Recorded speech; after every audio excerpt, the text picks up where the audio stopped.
നാം കഴിക്കുന്ന ഫുഡ് അല്ലേ, അത് നമ്മൾ ക്വാളിറ്റി ഫുഡാണോ അതോ നമ്മൾ ക്വാണ്ടിറ്റി മാത്രമാണോ നോക്കി കഴിക്കുന്നത് എന്നെപ്പോഴെങ്കിലും നോക്കിയിട്ടുണ്ടോ? ക്വാളിറ്റി എന്ന് പറയുമ്പോൾ നാം കഴിക്കുന്ന ഫുഡിൽ നിന്നും നമുക്ക് കിട്ടുന്ന വിറ്റാമിൻസ്, മിനറൽസ്, ന്യൂട്രിയൻസ് എത്രയൊക്കെ കിട്ടുന്നു എന്ന് നമ്മൾ എപ്പോഴെങ്കിലും ശ്രദ്ധിച്ചിട്ടുണ്ടോ? അതായത് നമ്മുടെ ഒരു ഫുഡ് ഹാബിറ്റ് എന്ന് പറഞ്ഞാൽ രാവിലെ മുതൽ കഴിക്കുന്ന ഒരു ഫുഡ് ബ്രേക്ക്ഫാസ്റ്റ്. ഇപ്പം ബ്രേക്ക്ഫാസ്റ്റിനാണെങ്കിൽ ഇഡ്ഡലി, ദോശ, പുട്ട്, ചപ്പാത്തി എന്നിങ്ങനെ പല ഐറ്റംസും നമ്മൾ കഴിക്കാറുണ്ട്.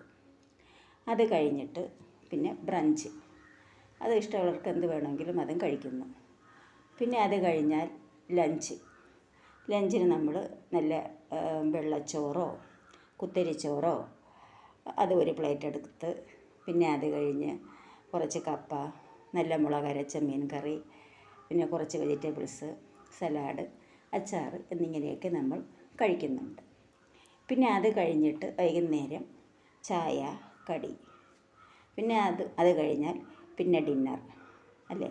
അപ്പോൾ ഡിന്നറിനാണെങ്കിലും പെറോട്ട, ബീഫോ, ചിക്കനോ അല്ലെങ്കിൽ ചപ്പാത്തിയോ അല്ലെങ്കിൽ മില്ലറ്റ്സോ എന്താണോ അത് നമുക്ക് സൗകര്യമായിട്ട് കിട്ടുന്ന അതാണ് നമ്മൾ കഴിക്കുന്നത്. അപ്പോൾ ഇങ്ങനെ രാവിലെ മുതൽ വൈകുന്നേരം വരെ നമ്മൾ ഈ കഴിക്കുന്നതായ ഈ ഫുഡ്, ഇതൊക്കെ നമ്മുടെ ശരീരത്തിന് എന്തെങ്കിലും ഗുണമുള്ളതാണോ, എന്ത് ഫുഡായിരുന്നാലും എന്ന് നമ്മളൊന്ന് എപ്പോഴെങ്കിലും നോക്കാറുണ്ടോ? അപ്പം നമ്മൾ അങ്ങനെ ഒന്ന് ശ്രദ്ധിച്ചു കഴിഞ്ഞാൽ നമ്മുടെ ശരീരത്തിന് അത് വലിയ ഗുണം ഉണ്ടാകുന്നതാണ്.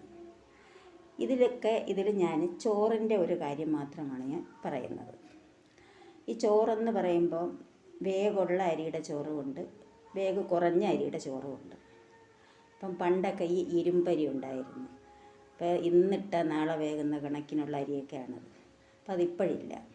അപ്പോൾ എന്നാൽ ഇന്നിപ്പം മാർക്കറ്റിൽ കിട്ടുന്നതും അനുബന്ധിച്ചൊക്കെ ഉള്ള അടുത്ത് നിൽക്കുന്ന ഒരു രീതിക്കുള്ള വേഗമുള്ള അരികളാണ് ഉള്ളത്. വേഗമുള്ള അരിയുടെ കാര്യമാണ് ഞാൻ പറയുന്നത്. കുറച്ച് ബ്രാൻഡുകളുണ്ടല്ലോ. അപ്പോൾ അതൊക്കെ ഈ രാവിലെ കൊണ്ടുവന്ന് അടുപ്പ് കത്തിച്ചാണെങ്കിൽ അടുപ്പത്തിട്ട് ഉള്ള വിറക് മൊത്തം കത്തിച്ച് ഒരു പരുവമായി 1 മണിയൊക്കെ ആകുമ്പോൾ അത് വെന്ത് കിട്ടും.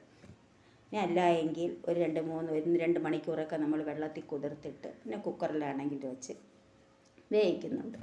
അപ്പോൾ ആ അരിയെ നമ്മൾ ചോറാക്കാനായിട്ട് എന്തുമാത്രം എഫേർട്ടാണ് എടുക്കുന്നത് ഒരു ചോറിന് വേണ്ടിയിട്ട്. അപ്പോൾ ആ ഭക്ഷണം, കഴിക്കുന്ന ആ ചോറ് നമ്മുടെ ശരീരത്തിൽ ഡൈജഷനുമായിട്ട് ഇത്രയും വേഗമുള്ള ഒരു അരിയുടെ ചോറ് ഡൈജഷനുമായിട്ട് എന്തുമാത്രം അത് ബുദ്ധിമുട്ടുണ്ടാക്കുന്നു എന്നും നമ്മളത്